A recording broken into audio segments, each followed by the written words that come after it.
नमस्कार, मैं हूं राजेश पिपलोदिया और इस वक्त आप देख रहे हैं दोपहर न्यूज। लगातार नई और ताजा जानकारियों के लिए हमारे चैनल को आप सबसे पहले सब्सक्राइब कर लीजिए पेश है एक खास खबर। किसी समय दूर दराज के एक गांव में कोई संदेश पहुंचाना होता था तो उसके लिए हरबोला एकमात्र सुविधा का साधन थे। समय बदलता गया और हरबोलाओं के साथ ही उनकी कला भी विलुप्ति के कगार पर पहुंच चुकी है। हाल ही में निमाड़ क्षेत्र के 2 युवाओं ने इस कला को जीवित करने के लिए एक नया अभियान छेड़ दिया है। आइए आज हम इन्हीं कलाकारों से आपकी मुलाकात कराते हैं। यह है अंकित पाटीदार निवासी ग्राम बोरलाई बड़वानी और उनके साथ हैं अंकित शर्मा निवासी मनावर ग्राम टोकी। ये दोनों कलाकार हाल ही में इंदौर भ्रमण पर आए थे। इस दौरान इनसे चर्चा करने का अवसर प्राप्त हुआ।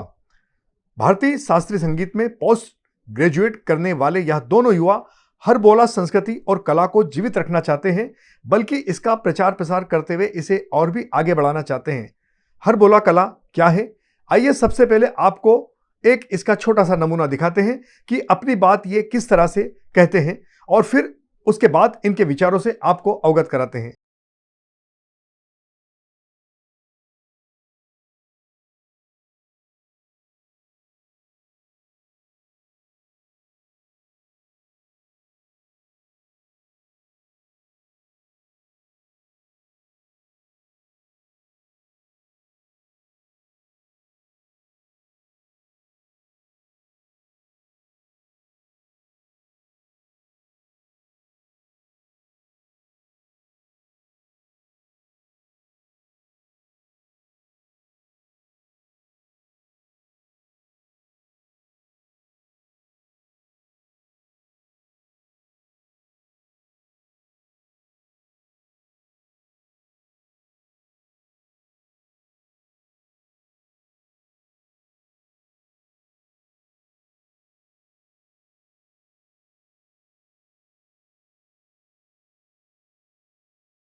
जय श्री राम। हम लोग निमाड़ी हरबोला ब्रदर्स से, मैं अंकित शर्मा हूँ, अंकित जी पाटीदार हैं। हम लोग हमारे एक होली का कंटेंट आ रहा है अभी।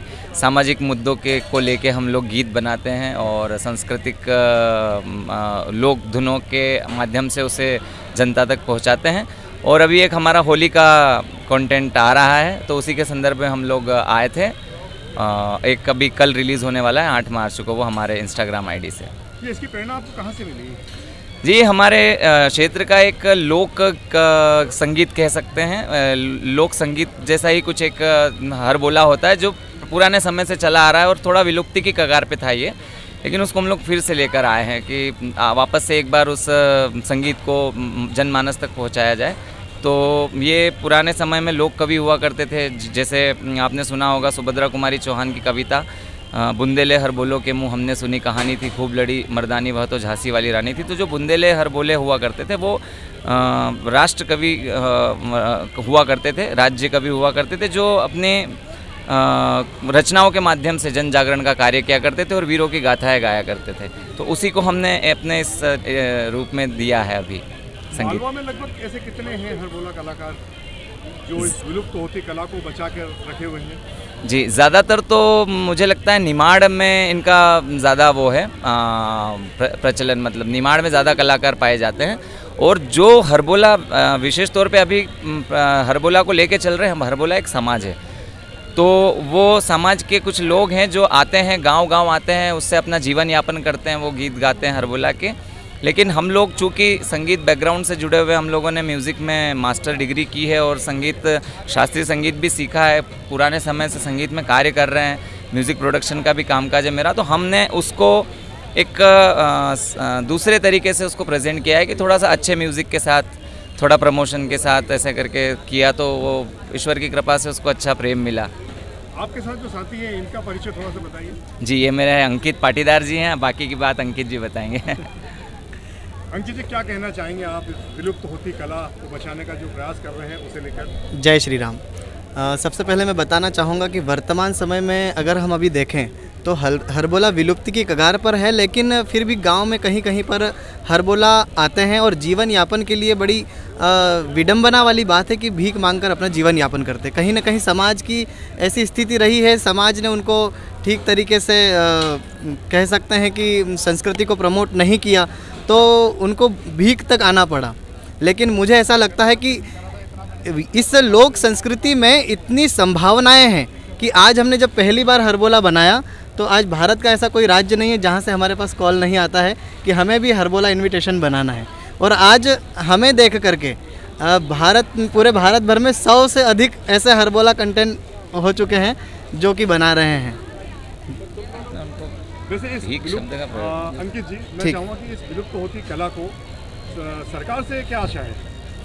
देखिए, सरकार से हम चाहते हैं कि जो इनको श्रेय दिया जाए, जो हरबोला संस्कृति को बचाने के लिए या किसी भी प्रकार की लोक संस्कृति को बचाने के लिए अपने अपने स्तर से कार्य कर रहे हैं, इनको कुछ न कुछ ऐसा मानदेय दिया जाए जिससे जीवन यापन भी हो सके और हमारी संस्कृति भी आगे बढ़ सके, विलुप्त ना हो, परंपराएं बनी रहें। क्या आपने ऐसी कोई एसोसिएशन बनाने का प्लान किया है मालवा निर्माण को लेकर?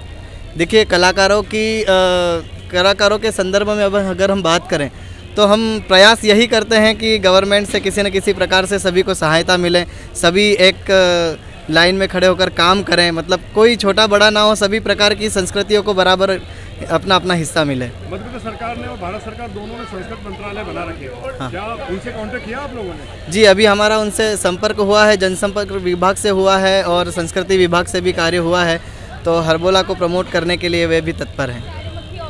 इंदौर वासियों के नाम क्या संदेश देना चाहेंगे आप दोनों ही? पहले आप बता दीजिए, फिर आप बता दीजिए। इंदौर वासियों के लिए संदेश देना चाहेंगे कि क्या कहें अंकित भैया, बताइए, आप ही बताइए, मैं तो क्या ही कहूँ। इंदौर वासियों के लिए तो कोई संदेश नहीं है, लेकिन इंदौर पूरे देश को ये संदेश जरूर देता है कि स्वच्छता में अव्वल है इंदौर के लिए कहते हैं सूखा कचरा नीले में और गीला कचरा हरे में, और इंदौर नंबर 1 है भारत के सभी जिले में। तो इंदौर वासी संदेश देते हैं पूरे विश्व को, पूरे भारत को, कि आप स्वच्छता में इस तरीके से मैनेजमेंट करें और इस तरीके से अपने देश को, अपने आसपास के परिवेश को स्वच्छ बनाएं। और जहाँ स्वच्छता होती है वहाँ पे लक्ष्मी होती है, लक्ष्मी जी का वास होता है, तो निरंतर आगे बढ़ना ही बढ़ना है। हमारे इंदौर की तारीफ के लिए धन्यवाद। मैं चाहूँगा कि क्या आप इस कला का और भी कुछ लोगों को प्रशिक्षण देंगे, इसकी कोई योजना है क्या आपके पास? जी, हम लोग पहला प्रयास तो हमारा ये है कि हम इस कला के माध्यम से समाज में अगर कुछ अच्छा कर सके, समाज के लिए, संस्कृति के लिए, हमारे सनातन के लिए, हमारी गौ माता के लिए, हमारी नर्मदा मैया के लिए, जहाँ तक हम अपने प्रकृति को इससे हम कैसे तरीके से बचा सकते हैं, पशुओं के लिए क्या हम अच्छा कर सकते हैं उनके लिए, और हमारे समाज के लिए क्या हम अच्छा कर सकते हैं, पहला तो हमारा ये प्रयास है। और उसके बाद अगर इस कला को कोई हमसे मतलब हम तो संगीत सीख रहे हैं, हम छात्र हैं संगीत के हम लोग, लेकिन अगर कोई चाहता है कि हमसे सीखे, हमारे से कुछ उसे मिले, तो हम उसको बिल्कुल बराबर का शेयर कर सकते हैं। बस हम सिखाना तो पता नहीं हम सिखा पाए नहीं पाए, लेकिन जी बिल्कुल हमारे पास जो है हम उसको शेयर ज़रूर कर सकते हैं। स्वदेशी जागरण मंच के लिए भी कुछ कहना चाह रहे थे, क्या संदेश है?